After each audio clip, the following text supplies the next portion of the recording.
Hey guys, assalamualaikum and welcome again sa Amern TV.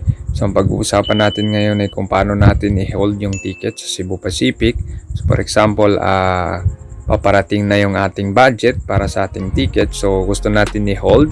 So pwede natin siya i-hold guys. Okay, so ma-hold yung ticket within 8 hours. Okay, so ngayon i-open natin itong Cebu Pacific app. Okay, so be sure na naka-install sa inyong cellphone. Okay.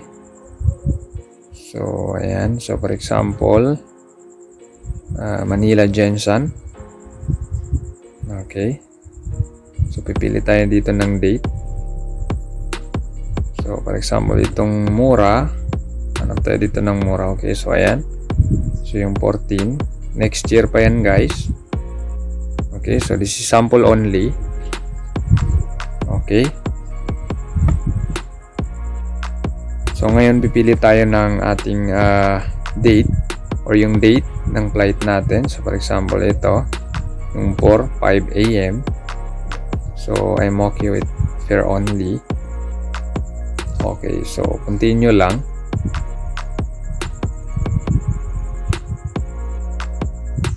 Okay, so ngayon lalagay natin yung pangalan natin dito.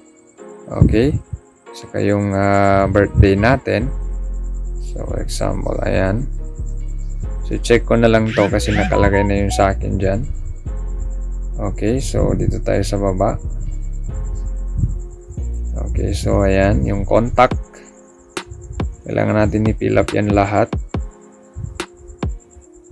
Okay, so ayan. Then, ngayon, dito tayo sa checkbox. Ayan. So, i-confirm lang natin. Then continue. Okay.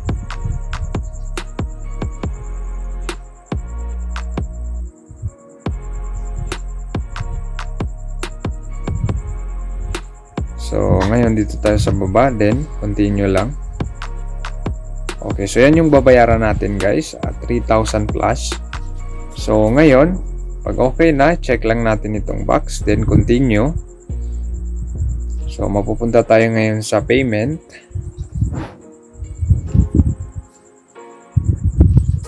Okay, so wait lang natin.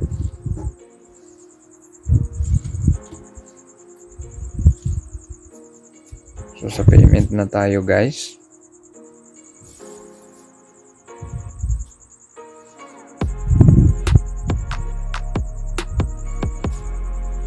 Okay, so ayan. So ngayon, ito yung mga payment methods guys.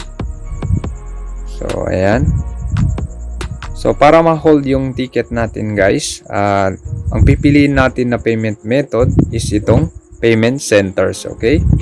So ayan, as you can see, pwede tayo magbayad sa 7-Eleven. So nandyan lahat. Okay, so dito tayo pwede magbayad. Ayan, Robinsons, the SM store. Okay, so pay within 8 hours from the time of booking. Okay, so ngayon, ma-hold yung ticket within 8 hours. So, kailangan natin bayaran ng sa loob ng 8 hours. So, kailangan natin bayaran yung ticket. Or else, ika-cancel nila yung pag-hold natin ng ticket. Okay? So, kailangan natin siyang bayaran within 8 hours. Okay?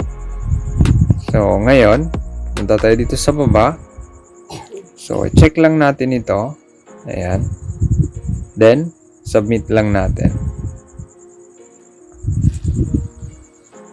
Okay, so wait lang natin guys.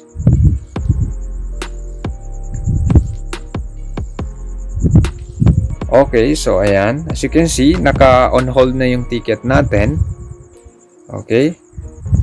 So, ngayon, ito yung amount due. So, 3,130. So, yan yung babayaran natin. Okay. So, ito yung booking reference number, guys. So, paki-screenshot lang ito. Kasi yan lang yung ipapakita natin dun sa Robinson or di kaya sa 7-Eleven. Yan lang yung ilalagay natin dun sa system, dun sa 7-Eleven. Okay. So, ngayon, pag na-screenshot natin, so, pwede na tayo magbayad, guys. Okay. For example, darating yung pera natin mamaya. So, sa loob ng 8 hours, pwede pa natin bayaran itong ating amount due sa ating ticket. Okay? So, pag nabayaran natin guys, so automatically, ang makikita natin dito sa on hold, so confirm. So, ibig sabihin, nakabayad na tayo. So, meron na tayong ticket and then makikita natin yung itinerary dun sa ating email or di kaya dito sa Cebu Pacific application. Okay? So, ayan. So, naka-on hold pa yan siya guys. Ayan. Okay. So, at least, meron pa tayong chance na mabayaran guys pag naka-on hold. Yung presyo niya is hindi siya magbabago guys as long as naka-hold siya. So, yan pa rin yung babayaran natin guys. Okay? So, sana makatulong ito sa inyo. Again, thanks for watching. And don't forget to subscribe to Amber TV for the latest videos na aking i-upload. Sukran and wassalam.